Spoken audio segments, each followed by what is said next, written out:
Good morning, everyone. I'm Courtney here at Goats with Horns Sanctuary in Arizona with Real Time Animal Rescue. Checking in with Chicolette here this morning, getting up close and personal. Figured we'd do our Sunday morning check in with everybody, as well as give a little update on our girl turkey Azalea. So, as you can see now, it's getting light out. So, we are able to now see everything.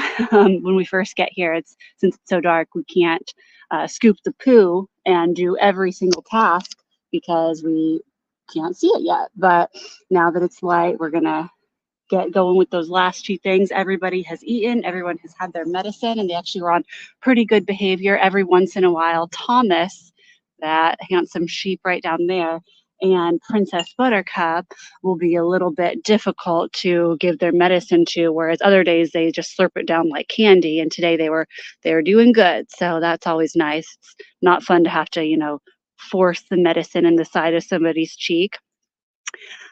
We'll go over and say hi to everybody, then we'll go over and get that update for you guys on Azalea, our turkey, who, if you guys have been tuning in recently, you'll have seen that she was sitting on a nest for quite a while. Hi, Gibby. Gibby's just finishing up his after bath treat in there. So she had been sitting out front on a nest, which for this time of year is quite late for a turkey to be laying eggs. Chickens that have been bred for the last couple hundred years to produce an unnatural amount of eggs, since farmers, are trying to exploit them for profit. They lay eggs, all year round. Doesn't matter the weather, doesn't matter their natural evolution or breeding cycle. But turkeys still have their original, what's natural, their laying cycle. They usually only lay in the spring and early summer. And we recently found Azalea still sitting out on some eggs, which were, unfertilized, as our male turkey has had his vasectomy. But she was out there, and when the female birds have nests, sometimes they barely leave to eat and drink because they're guarding their nests. They're, very protective, fierce mamas. And because she stayed so long on that nest, she started getting skinny and, a little bit underweight. Hello, Rapunzel. And when she came back, which she only really came back because Michelle found the nest and, got rid of the eggs. And so she didn't anymore have a reason to be hanging out there. When she got back, the other birds were starting to bully her and not allow her to eat. It even got to the point where she was so kind of, I don't want to say traumatized, but she was so skittish from being harassed by the other birds when she would try to eat breakfast or, dinner or whatever, that even if another chicken would just walk up and try to peck at some of the bird food by her, hi Zeus, very demanding, she would run away. Whereas normally, turkeys don't, give a hoot about chickens because chickens are so much smaller than them. Turkeys are so much bigger and they're kind of a little higher on the pecking order. But Azalea was just so kind of beaten down and skinny. We noticed for a couple weeks now, hello Butters, just how much smaller she looked in comparison to the other turkeys. And she was also molting. Her tail feathers were kind of coming off. And this is also a little bit late in the year to be molting. Birds drop their feathers and grow in their new ones. However, it's not ideal if turkeys are going bald and losing a bunch of feathers as these temperatures are starting to really drop. Huh, Elvis? Elvis doesn't have to worry about that. Ducks have a little bit different type of feathers. They're so compact and so dense on their body that their skin doesn't actually even get wet when they're in the pool. So even though it's, 40 degrees outside, you'd think, oh my gosh, don't go swimming. You're going to get, catch a cold or get hypothermia, but not ducks. Their feathers are pretty much water resistant, almost waterproof. If you can kind of see the water is just beating right off his back. But Azalea, on the other hand, this last week, her molt has just become so awful. Hi, Julio. It almost looks like, she's just like a plucked bird. When we go over and see her in a minute. Hi, Nala. Hi, good girl. When we go over and see her in a minute, you'll see just how, bald she is. And I'm only going to walk up to her. Hi, Norma. Really quickly because she is pretty stressed out about having to be locked up in a pen. She was, doing a lot of pacing yesterday. Yes, Peanut, good morning. And she was very stressed, and we almost, let her out because she was just so stressed out in there. But, we figure once we were all kind of away from her, because at the time there were several volunteers here, it did take 5 of us to get her into a pen to begin with. But we figured, once we all walked away and there weren't, a bunch of, 5 or 6 humans hustling and bustling back and forth, scrubbing waters, walking around, raking and everything, that she would maybe kind of calm down a little bit. And she did. So you can see the glow of the light. We normally have the heat lamp on Thelma and Pepper's coop, but we do need to get another one for them. But we know that since they are, they at least have each other's body heat to snuggle with, whereas poor Azalea here, like I said, she is quite bald, and they can burn a lot of calories and they burn a lot of energy trying to stay warm. And because she's already so skinny and balding, we need her to keep all the calories that we can. So like I said, I am going to walk up really quick to try to see if I can get a look kind of at her feathers. She is standing here in front of the heat lamp.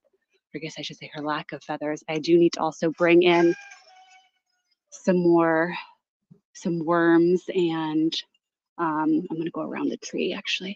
Some more worms and cat food for her, because surprisingly, cat food, the way that it's fortified and supplemented for cats, actually is really helpful for birds trying to grow feathers. So, oh gosh, I don't want to scare her. I apologize if you can't see really well. I don't want to get too close because she is shivering and she is standing right in front of the heat lamp, whereas just about 30 minutes ago she was not in front of the heat lamp.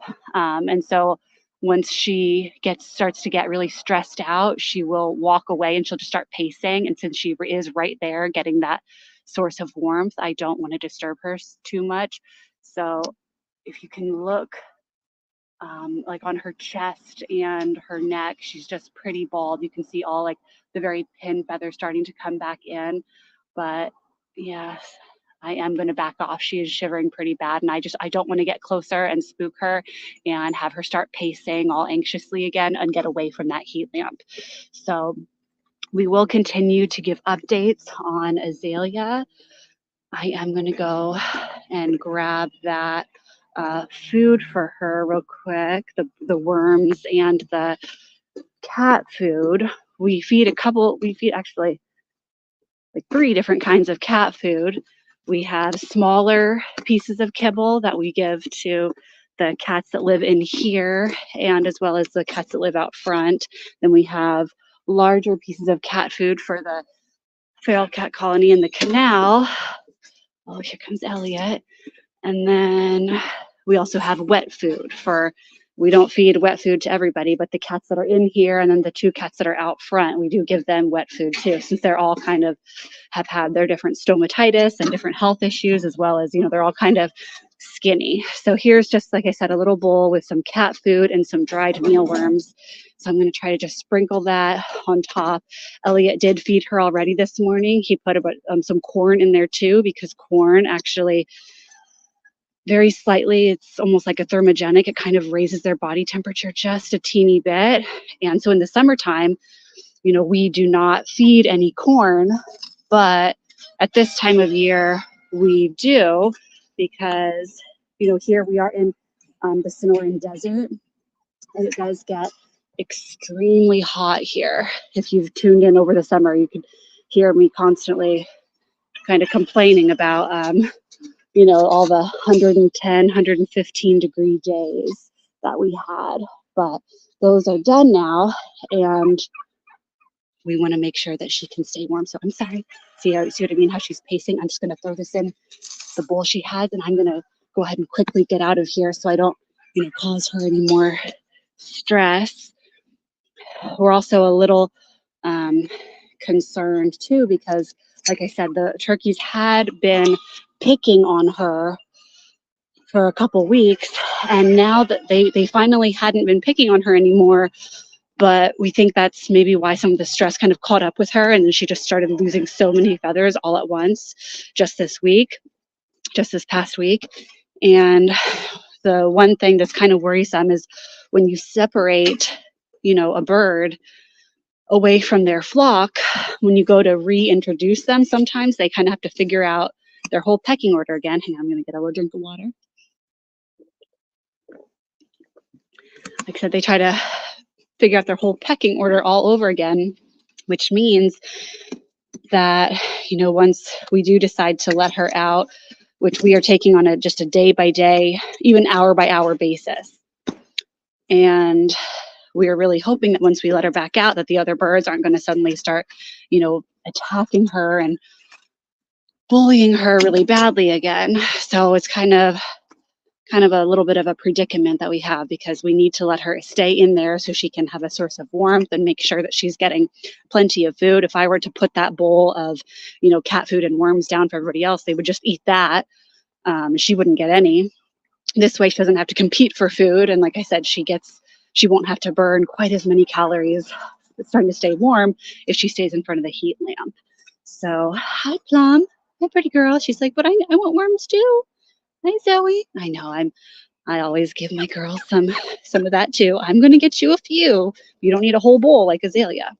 So I just grabbed some brushes. I'm going to head back here. I'm going to do a little bit of goat poo raking, very glamorous job, and then brush the cows. So thank you guys so much for tuning in on that, Sunday morning check-in and update on Azalea.